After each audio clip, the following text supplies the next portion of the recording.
Welcome in, guys, for another episode of the Dynasty Gambit. I'm Ben McCowan, joined here by Austin Jacobson, and tonight we have a fun episode for you talking more trades. So this is Trading Pieces number 2. Let's get in it, guys.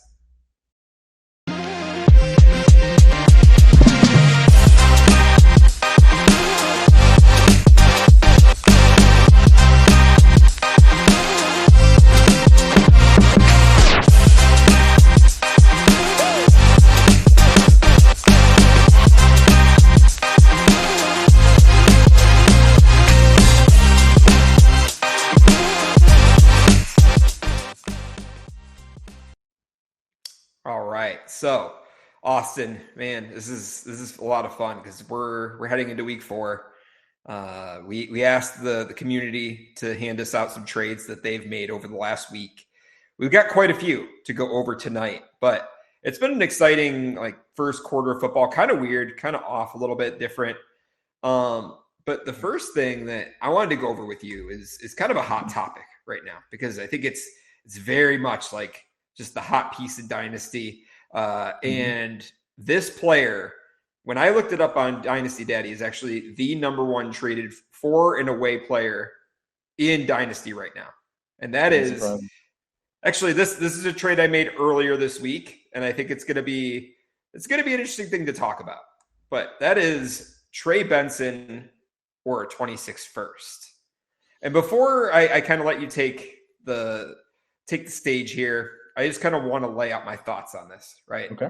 Yeah. Because we were talking about this pre-show, and I agree with some of a lot of the things you were saying, right? But I have a few caveats to why maybe Benson for a 26 first makes sense, right? And only for a contender. I think if you're a rebuilder or a retooling team, you should not touch this. Or if anything, if you have Benson, definitely sell for a 26 first or 27 first. But when I was looking at the consensus rookie draft for 2025, I went down the list. Ashton Genty, Marion Hampton, Tedoroy McMillan, going from Cam Ward all the way down. And then when you get to that 110, 111, 112 spot, which, the hope is that if you're close to a championship, you're ending up towards the end of the first round. You see names like Jackson Dart, Colston Loveland, and RJ Harvey. And the name RJ Harvey was an interesting one for me because I was actually just recently talking about this in the Empire of the Elite Discord. RJ Harvey is a early day 2 pick in draft capital behind an older veteran running back who is often injured. And we have a lot of hope for him to eventually surpass and take that starting role. Well, let me tell you about another running back who's doing just that, and that is Trey Benson. And to be honest, I would take the younger asset in Trey Benson, who is now getting a starting role, over a player like RJ Harvey at this time and right now going forward in Dynasty if this holds as it is. But I think there is a little bit of an argument against that. And I want you to tell our fans and listeners a little bit about that. Yeah, so I liked Trey Benson. I liked him as a prospect coming out. I liked him when he was in college at Florida State. I think he's a good player. I think he's a decent running back. And the Cardinals liked him. I mean, he worked in quite a bit even when James Conner was healthy. He had how many touches? He had 9 touches in week 1, 7 touches in week 2, 13 touches in week 3. Now, obviously, part of week 3, James Conner was hurt because he got hurt in the middle of the game. But I mean, he was a pretty consistent part of the offense anyway. And so I think there's reason to be excited if you have Trey Benson on your roster that he can be a solid RB2 the rest of the season. The problem is I just don't want to overreact because I think that what you're looking at is Trey Benson is probably going to be a solid between RB 15 and 20 the rest of the season. I don't see a ton of ceiling. I see him being James Conner. I mean, this isn't a great offensive line. It isn't a great offense overall. They're okay. They're probably middle of the pack in the NFL. I just don't see a ton. I could be wrong. He could be this year's Bucky Irving. But I think when you're paying a first for a running back, I think you need guaranteed points. And so for me, if I'm a rebuilder, I'm not giving away my first for this, obviously. Mm-hmm. If I'm a contender, I'd rather use my first on Derrick Henry because he's more guaranteed points. And to me, there's nothing guaranteed for Trey Benson beyond the rest of the season. In fact, I would argue even the rest of the season isn't necessarily guaranteed. We've seen it time and time again when a running back gets hurt, the team goes out and signs somebody else, creates a committee. And so if anything, I think this is a window to sell Trey Benson. And I think even on a contender, you could pick up an extra 26 first, especially if you're confident in your team. You think you have the best team, then you're probably not, you're probably not getting the 112, right? Because, you're getting it from somebody that thinks they're probably better than they are. If you can kind of pick out that team, you can find it in leagues where the person that wants Trey Benson, you're like, they think this is their missing piece, but a 10 to 15 point running back probably isn't going to make the difference. To me, it's like, I think Trey Benson kind of goes for the rest of the season, right, in the same category as someone like Javonte Williams, where it's like, it's a starting running back, he has a job, he's probably, Jordan Mason, I'd put in that same category. And so I think there's a lot of guys that are going to be solid plays the rest of the year. But there's no guarantee beyond that. So to me, if I'm going to give up my first 4 running back, I want a guy that is guaranteed production. We've seen produce. So I'd rather save my first for something else down the line, or I'd rather sell him for a first to bank that first for when I know what I need. Now, maybe you have James Conner and Joe Mixon and I don't know, 3 or 4 running backs that have gotten hurt. And you're like, man, I desperately need an RB2 time. Now's the time to make the move. I don't hate it. But even then, if you're a contender that needs a running back, I think there's more guaranteed smash hit pieces that you can add, a Derrick Henry type player, or can you do a first and a second for McCaffrey? Like, I think I'd rather do that if I'm on a contender than a first for Benson. So that's just my thought. It's the opportunity cost more than anything else. And I think there's a chance. Now, you never want to be on the wrong side, but I think there's a chance that this is the peak value for Trey Benson ever. So we'll see. I mean, maybe James Conner never is the same, but he's still under contract next year. And if he's, even if it's a 10 or 11 month recovery, you expect to see James Conner next year in some role for the Cardinals. So I'm just reluctant to buy it high. I think the time to buy Trey Benson was in the offseason or prior to the James Conner injury. Yeah. No, and I don't disagree. I think if you brought up some of those names back again, like you said, Javonte Williams, Jordan Mason, even we were mentioning in the Discord, J.K. Dobbins, and you ended up getting a second on top of any of those guys as part of a contender. You're building insulation for the future, and you're also still getting a running back that can still produce. So, and I think most of those guys you can get for a second. Honestly, Jordan Mason, J.K. Dobbins, you can probably get for a second and get probably as good, if not better, production than Trey Benson the rest of the season. Yeah, it's tough with Jordan Mason because I've tried to throw out some seconds. People want to hold on to him because they see like what it could be in that Vikings offense for the rest of the season. I think, I'm not paying a first for Mason, but if you can either tier down from a guy like Benson and get a Mason plus, or like you said, if you get somebody who is willing to let go of him for a second, definitely do that. Let's talk about another trade that, that was submitted to us. Actually, this is from Heisenberg.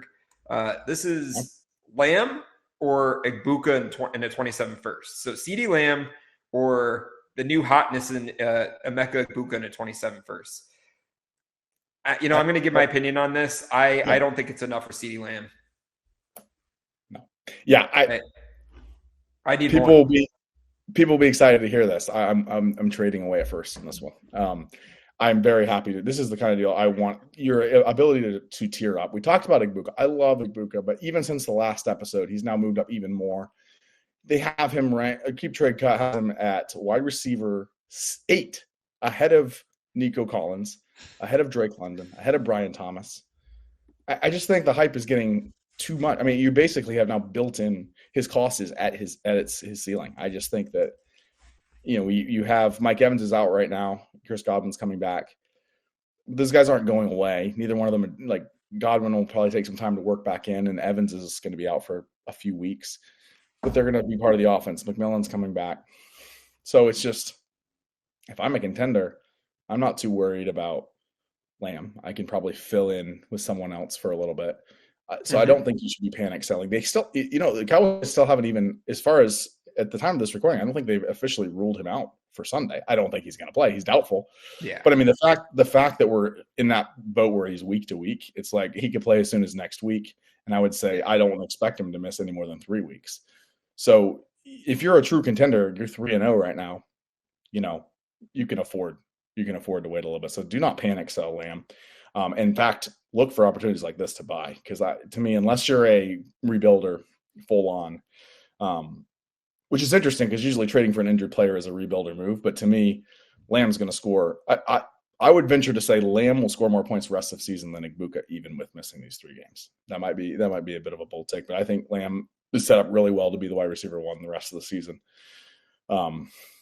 In points per game, because he's going to miss some games. But so I would be willing to take on this risk as either way, really, as a contender or a rebuilder. But to me, I don't want to give up a 27 first if I think it might be early.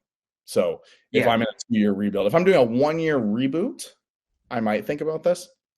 But more than likely, this is a trade that I make on a contender to get Lamb. And maybe on a rebuilder you do this, but to me, I would try to wait. I would hold Lamb on a rebuilder. You're like, great, I'm not getting points from him for the next few weeks. Hold Lamb. When he comes back, you should be able to get the equivalent, maybe not like Egbuka himself, but a guy in that range plus 2 firsts. I just think that Lamb is going to smash the second half of the season. Well, yeah. So going back, I think, to what you were saying about Lamb not being ruled out for this weekend, and they didn't give him the IR designation. Right. So the Cowboys expect that he's not going to miss anywhere more than 3 weeks. Yeah. If he would have been expected 4 weeks or more, they would have given the IR designation just to be able to get that extra roster spot. But they're not exactly sure what's going to happen in the next few weeks that he could possibly play. And when you're playing Lamb and have the opportunity to play Lamb, even when he's coming back from an injury, there's nobody better on your lineup that you're going to start over him. So the other piece of this, right? And I think you said it right? Like, if you're a rebuilder, you're likely not going to be giving up that early 27 first. And if you're a contender or a retooler, if you're a contender, the likelihood is you're buying for later in the season when he does come back in a few weeks. You've already got the insulation from other wide receivers that are on your team. Because I actually had the similar situation with Rashee Rice in a couple of situations where, I'm, 2-1 or 3-0, and I actually, on one team I'm losing Terry, but in a few weeks I'm getting Rashee Rice back. And so you build a little bit of insulation later in the season when you get that stud back. And so it's a good move looking toward the future, especially if you know your team is insulated enough to win over the next couple of weeks, that you get another stud back in your lineup. And then going back to your point on and getting Egbuka at his ceiling, this is a deal that I would tear down from Lamb to get JSN. And to me, Egbuka is not even where JSN is at this point. I think that is Egbuka's ceiling that I see right now. But if I want to go tear down and make this move, I would rather get a JSN, or possibly even if you can get Drake London while he's on a little bit of a lull right now and a little bit of a low point in his value.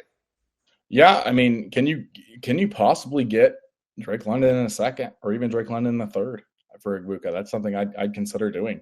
I think that, especially on a contender, because I think although Egbuka I think has a lot of long-term upside, I do think that there's going to be a logjam for targets here in a few weeks. I love him. I think he's going to be a smash play over these next few weeks, but it's just that is looming ahead of there. And it's crazy because I'm looking at Keep Trade Cut here. They have Lamb now at wide receiver 6, which I think is kind of silly. But so he's 2 spots ahead of Egbuka. So they almost have them, extremely reactionary. JSN 7 in there. So I like this for Lamb. I do kind of see maybe this is a team that, so let's put myself in the shoes of the Lamb manager. Let's say you're kind of a middle of the pack team. You feel like you're maybe good enough to make the playoffs, but you're not. You don't feel like you're a real contender. The team you're trading with is a team that has Egbuka, but then it has a bunch of kind of older guys, and you're like, man, they're going to be good this year, but next year, I think this could be an early first. I could see sort of a pivot of let's get Egbuka off that team. Let's stash him away on my team. And maybe it actually helps you in the next few weeks figure out, like maybe you give yourself the best lineup possible. It's like figure out, oh, yeah, I won 3 in a row. Maybe I go for this. Now I've got an extra first banked. But that's the kind of deal where you're like, if it's an early first, if you think it could be an early first and it's Egbuka, I kind of see it. But even then, I'd probably try to squeeze out a second on top or something like that, just to kind of, you just need a little bit more for me to give up Lamb. I just think he's one of the premier assets in Dynasty, and for a rookie and a first, there's a lot of risk there. For sure. And I think we're both in agreement on that in any situation, right? Yeah. Now this one, actually, this is again Heisenberg, but this one actually involved yours truly. So I will be leaving myself out of, I mean, I might give myself some of the thought process, but as far as some of the actionable advice, I want you to kind of give some advice on this, Austin. So my thought process was my team is pretty much in a hard rebuild, right? Mayfield, 30 years old. I think he's definitely going to still stay as a QB1, high-end QB2, at least over the next 5 years, hopefully. But in my position with my team, it doesn't serve me well to hold on to an older quarterback when I have so many other needs on my team that I decided to try and tier down to burden in a 26 first. So I'll kind of lay the floor for you on that one. Yeah. So can you give me a bit more context of who are your other quarterbacks? And what's is this a 4 or 6 point passing touchdown? Like, what are we working with that? Yeah, so it is 4 point passing touchdown, I believe, which actually look at the team here. I believe it is 4 point passing touchdown. And I think I had actually, here it is right here. So I have Bo Nix as my QB1. And then I had Cam Ward as my QB3. So I had a younger rookie quarterback to come back in. And then I believe it is actually, let's see, going back to the scoring here, 6 point passing touchdown. So favors Baker Mayfield a little bit more there. Yeah. So if it was 4, I would like this a bit more. I don't think it's, if you're in a hard rebuild, I don't think it's a bad way to get off of Mayfield. I think Nix and Ward are your quarterbacks of the future. And if Ward doesn't work out, you can have, you'll have extra picks. What is this first looking like? What does the guy you're trading with's team look like? Do you think it's going to be mid or late, or what are we looking at? I think it's likely mid, probably middle of the pack. If it even is late, it's probably not going to be anywhere towards, the 10 to 12. Yeah, I think the tough thing is with guys like Burden, where you've seen flashes, right? He was picked usually, I would say he's usually picked around 2 or 3-ish, right? In rookie drafts, early second round. And we've seen a flat, like we saw him have a long touchdown against the Cowboys, but really he hasn't done much besides that. So we've seen potential, but we haven't seen a lot of production. It's hard to know what their value is because I don't think anybody's going to trade him away for a second. Right. But I don't think many people are going to pay a first for him. So he's kind of in this no man's land. But I think there is a path where you see Burden being worth a first, by the end of this year, if he keeps having some, even if it's just a few big games where he flashes potential. Maybe there's an offseason trade of DJ Moore or something like that. Right. So I think that there's a potential for him to be worth a first. And to me, I think in a 6 point passing touchdown, I want 2 firsts for Baker, but I'm just not sure if you're going to be able to get that deal done, right? A lot of it's about the league economy. And some leagues are just like, I don't want to pay 2 firsts for Baker. And especially if there's not a team with a bunch of firsts, most teams each have their own 26 and 27. Not many people want to give up 2 years worth of draft capital for kind of a productive, but kind of a boring option. Baker Mayfield, he's not flashy. And so it might be hard to get 2 firsts, and this might be the best deal you can get. And I don't mind this. I just on a pure value standpoint in a 6 point passing touchdown, as if I'm a contender and I need a quarterback, this is the exact type of deal I want to do. Give up my first, give up a rookie that probably isn't making my lineup at all this year, to get a solid. I mean, a guy that's a back end QB1 probably. So I like the deal more from a value standpoint for the guy getting Mayfield. But I understand as a rebuilder if you're like, okay, I want to get rid of one of these three quarterbacks. I want to get some points off my roster. I get rid of the oldest one for what could potentially be the value equivalent of 2 firsts. And so I'm fine with it. Absolutely. And I think that's where I was stuck, right? It's like I knew I wasn't going to get 2 firsts for Mayfield at that point. And I'm trying to like get some value onto this roster, getting some picks back to really keep this rebuild going. And so, yeah, at that point, I knew Heisenberg was getting a good deal and being able to get Mayfield on a contending team. We'll see if it ends up going to the chip. Good luck, buddy. But yeah, I think that was a good deal for both sides. I think you got a good cheap quarterback there, or a cheaper side of a QB1 there. Yeah, especially in a 600 passing touchdown, it's hard to get a good quarterback for less than 2 firsts. So if he's not a huge burden believer, then I think that it makes a lot of sense. For sure. This deal comes to us from Cambodian Milk, and he's in our Discord in the Empire of the Elite as well. He told us that he gave away Travis Hunter and Spencer Rattler for a 27 first and a 26 third. I think that Hunter's probably still worth a first, and Rattler is probably worth a third. Maybe you can squeeze a second out of someone. I wouldn't pay a second. So I think it's a pretty fair deal. I just like the liquidity of the picks. I don't know that Rattler is ever going to be a top 20 quarterback. Even if he continues to be a starter, he's just going to be your QB3, a bye week fill-in, somebody you're not excited about playing. So give me the third. And then Hunter versus the first. We haven't seen much from Hunter so far, but I still think there's a lot of potential. This is a guy that was going as high as 102, 103 in some drafts, depending on your format. So yeah, I mean, it's tough to give him up for 1 first, but it doesn't look super promising early on. But that whole Jacksonville offense has been out of sync, so it's kind of hard to know. I mean, Brian Thomas, obviously, if these are the first 3 games of his rookie season, you might have sold him for a first too, right? And then you would have regretted that later. So I think we want to be careful with that, but I do kind of like getting liquidity, getting the picks. I think is a fair deal. If the trade was just Hunter for a 27 first, I might be on the side of Hunter. Yeah. But taking on Rattler and giving up another first, you're giving up 2 picks for 2 players that are very hard. Like, I don't think either one of them you feel comfortable putting in your lineup this week. So it's when you give up 2 picks, including a premium pick, and even if it's projected late, we don't know. I mean, it's a year and a half from now, 2027 first. And that class is just so hyped up. Even if you don't think it's going to live up to the hype, everybody loves it, and the value is so high that you can get a lot for it. So that's just not how I want to use my 27 first right now. Is for a speculative ad. I'd rather get a guy that's going to help me right now.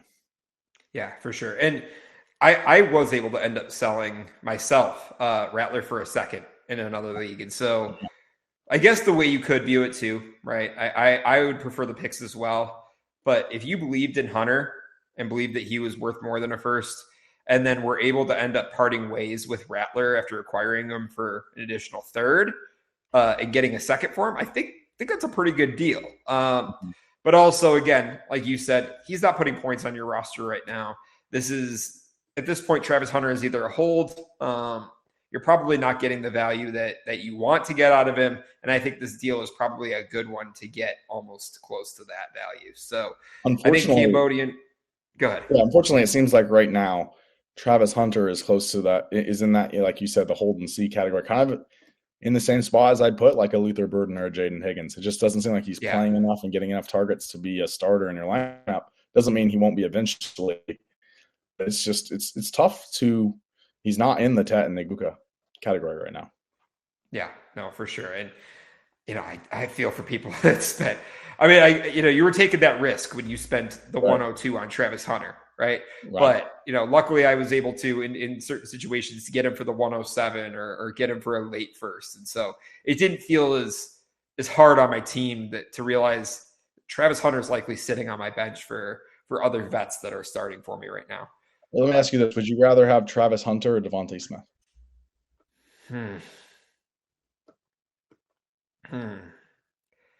I feel like it would be easier to sell Travis Hunter than Devonta Smith.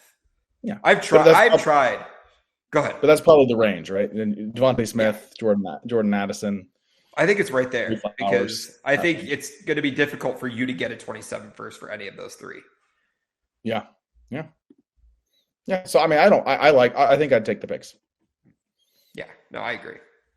So next trade here we have from Amish Bro on our Discord. He ended up getting Keenan Allen for Jake Bobo and a 28 fourth. And he told us that he's a contending team. To me, I like this deal a lot.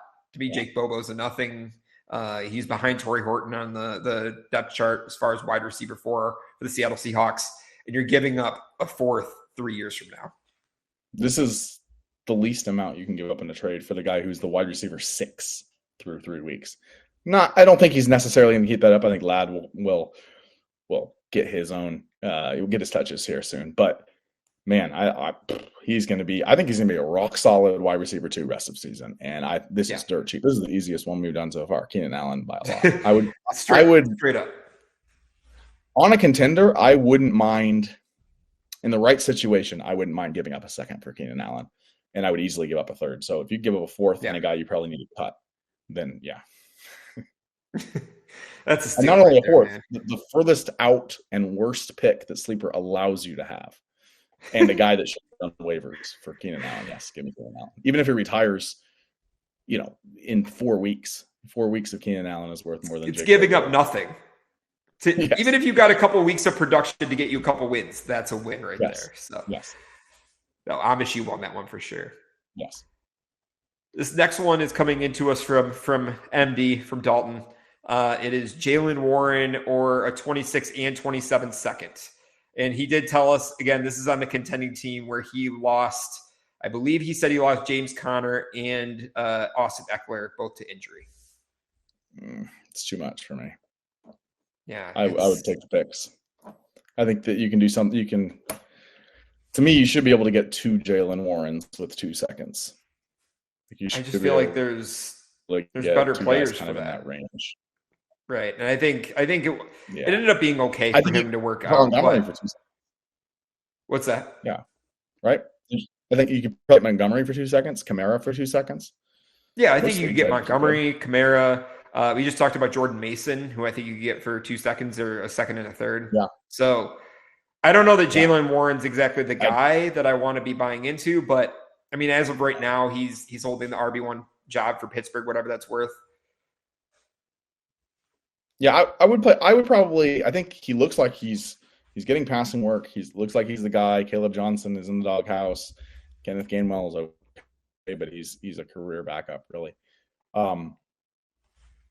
So I think I'd be maybe willing in the right situation to pay 1 second, or maybe a second and a fourth, maybe second and a third, but 2 seconds is too much for me. 2 years worth of seconds.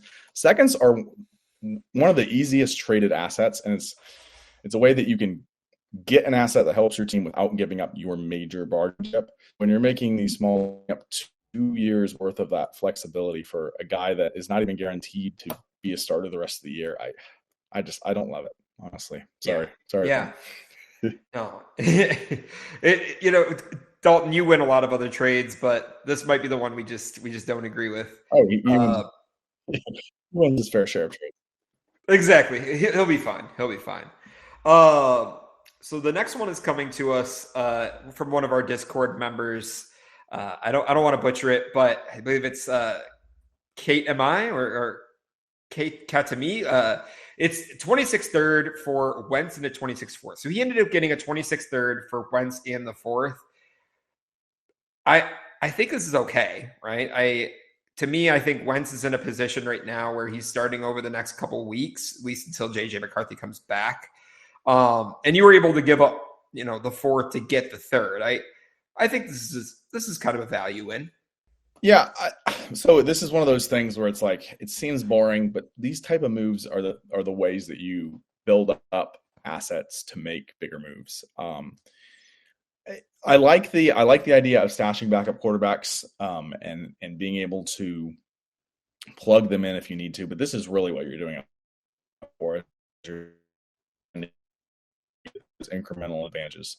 There's not many wide receivers. We talked about Jake Bobo just a minute ago, right? You're never going to be able to flip him plus a fourth for a third. So that's why I'd much rather roster even the deep backup quarterbacks, even Nick Mullins and like Carson Wentz. People going into Carson Wentz wasn't even on a team until shortly before the season. So, some of these deep backups you can turn into going from a fourth to a third. And I think he mentioned in the Discord, he's a top contender. And the guy with the third is kind of middle of the pack. So this could potentially be 411 and Wentz for a 306. I mean, being able to move up a round and a half for a guy that you're probably never playing. I mean, I would assume this guy has 2 to 3 quarterbacks above Wentz, and he's not even considering starting him. And, Wentz is, he's not going to start the rest of the season. McCarthy they've already kind of made their bed with McCarthy, so he'll be back in a couple weeks. Now, if I'm desperate at quarterback, let's say I have Joe Burrow and Jaden Daniels, and those are my 2 quarterbacks, and I didn't even feel like I needed to roster any other because I've got 2 of the top 5 quarterbacks in the league, and they're both out right now. And I'm just like, I just need a body.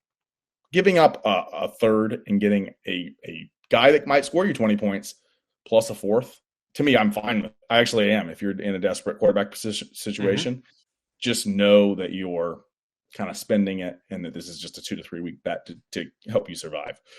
So I actually see these side. I did it last year with Andy Dalton in one league. I think I traded a third and a fourth for something like that for Andy Dalton. I knew I just need him to start for 2 to 3 weeks because I have a couple injuries. So I understand the deal on both sides. I think it's great. Like Carson Wentz was largely unrostered and people bid money, a bunch of fab on it, right? In most leagues. So if you had Carson Wentz stashed or you spent fab on him, right? Maybe you spent fab on him. This is a way that you're like, okay, I made that fab worth it. I upgraded my late fourth to a mid third. So I like that deal. Yeah. I think he ended up spending $45 in fab. So okay. You're getting a third for $45 in fab. That's pretty good, man. So that's definitely a good value in for you. Yep. The next deal we have here is David Montgomery or Jack Besh in a second. And this is actually from the same Discord user. So, it was funny because he actually, I'm pretty sure, commented that people in our Discord recommended that he move forward with David Montgomery over Besh in the second. Yeah. And I think when you're talking about a contending team that needs a running back that could give you running back 1 weeks, and averaging probably mid to, at worst, low end RB2 scoring weeks, I'm good with David Montgomery in that position. And I'm not just saying that as a Lions fan. I like Jack Besh in the pre-draft process, and even after the draft, seemed like he got a good landing spot. But man, the Raiders don't seem to like Jack Besh. He's just not getting on the field much. They're not throwing the ball. They like Dante Thornton more. They like Thornton. They drafted 2 or 3 rounds later, and he's playing over him. I mean, Thornton looks good too.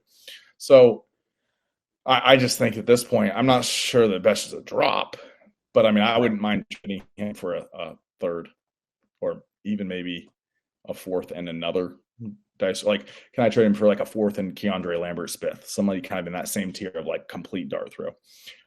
So to me, I like this type of deal. Like, this is what I wish Dalton would have done instead of the 2 seconds for Warren. Like, go get a guy like this, because I don't even think Besh is worth a second. So you just got – now, obviously, every league is different. Maybe the David Montgomery owner is another contender and doesn't want to sell him.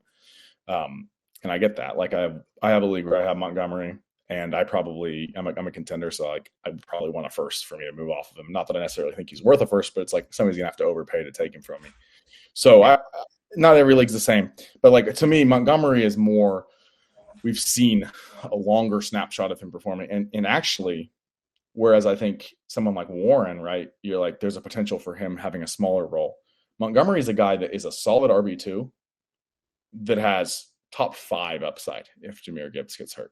So not that you're wishing Jahmyr Gibbs to get hurt. I'm just saying, like, you're getting a solid RB2 production as kind of a floor with upside of, if there is an injury ahead of him, there's a ton of potential. So I like David Montgomery better. I think this is how I want to spend my seconds, is for guys like this. 2 seconds for Montgomery is a little steep. I would be fine with it. But a second and a guy like Besh, you're saving that other second for something else.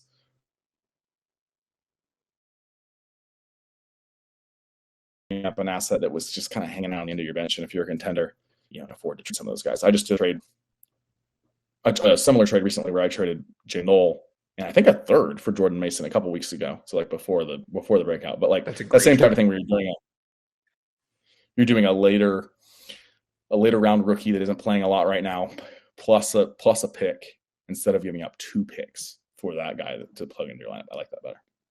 Yeah, for sure. Oh man, Dalton, I don't want to bring this one up, but yeah, because I don't know. I know the way that I feel about it, and you can leave Turd Ferguson out of it, and I still might take the 26th first and third for over Pearsall. But I love Pearsall. I actually took I took Pearsall from Dalton for 2 seconds, and I feel pretty good about that. But I don't know. This just feels like it's a little too much for me. Yeah. I don't mind. I don't mind Pearsall for a first, and to me, Ferguson and a third are not really worth that much. So they're not deal breakers to me. I think Ferguson's maybe worth a third. So those 2 thirds as a tack on. If you're a contender and you need a wide receiver, yeah, I don't mind this. I'm not going to lose sleep over losing what I assume is your tight end 3 or 4 on your roster, plus a 3rd round pick on top of a first. So to be honest with you, I don't mind this for the guy getting Pearsall, but George Kittle's coming back, Brandon Ayuk's coming back, Juwan Jennings is coming back, so maybe this is a good time to sell Pearsall and getting a couple other assets on top of a first. I think is pretty good because I think Pearsall is probably worth 1 first and nothing added on. So getting, even though they seem like inconsequential things, I think the value on getting Ferguson out there, maybe Ferguson pops and you can somehow get a second for him, then I'd like that better. So I think it's fine. I see both sides of it. Yeah. Yeah. I'm a believer in Pearsall. I just, in the same way that you guys are talking about Benson, not being worth that first right now. I don't know that I want to buy Pearsall at this point. His value has just kind of gotten more towards his ceiling where, yeah, like you said, you've got some assets coming back in San Francisco with Ayuk coming off the injury, although we don't know when that's going to be. George Kittle coming off of IR. Mm-hmm. But I think if you're a contender, and I think in this situation for Dalton, it was, take your shot, man. I think it's a fair deal if you're willing to take. Here's an interesting question: you mentioned would you rather have Benson than Pearsall straight up?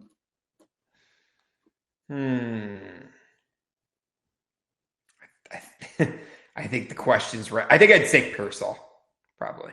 Yeah, I think so too, because he's a wide receiver. I think that's to me, it's like there's less volatility in the wide receiver position. If the 49ers draft a wide receiver, it's not the end of the world for him. If the Cardinals draft a first or second round running back last year, Trey Benson's value tanks. So it's like, to me, just the solidified kind of the solid floor of these young wide receivers makes me more likely to trade my first for one of them than for Trey Benson. So that's kind of my thought process. I know everybody has a little bit of different, but to me, if I'm trading for a running back with a first, I want a veteran that's going to get me 20 points a week. That's what I want. Or even 17, 18 points a week. That's what I want to trade my first for, not for a speculative young guy who could become that, but I don't know that he's that right now. Right. For sure. And, you guys do a great job of sending us wonderful trades like this all the time. We go over this stuff in our Discord also all the time. We just get to highlight some of these on some of the Trading Pieces shows. We plan to do some more in the future. We also plan to do some roster reviews as well. And also we have some startup mocks planned in the future. Yeah. So definitely keep tuned for that. We always want to thank FSAN and the Grindhouse for hosting us. It gives us a great platform to be able to speak on with our show. But if you want to follow us, please hit that subscribe button, hit the like button. Please DM us. Of course, you can find me on X at Dynasty Big Mac FF. You can find Austin at Dynasty Austin MJ. So please just reach out to us. We can get you connected, get you in the free Discord. We want to be able to help you guys win your leagues. So, Austin, do you have any other parting thoughts before we get out of here? Yeah, just thank you to everyone who sent in trades. Like Ben said, I mean, we're doing this, on camera, but we do this. We talk through trades all the time, pretty much every day in the Discord. So jump in there. There's no fee to join. It's just a community where people hang out and talk football. So we'd love to have you in there. And yeah, thanks for watching. Thanks to FSAN for having us, and we'll see you next time. All right, guys. Well, Austin, it was great being on with you. The rest of you guys, have a good night.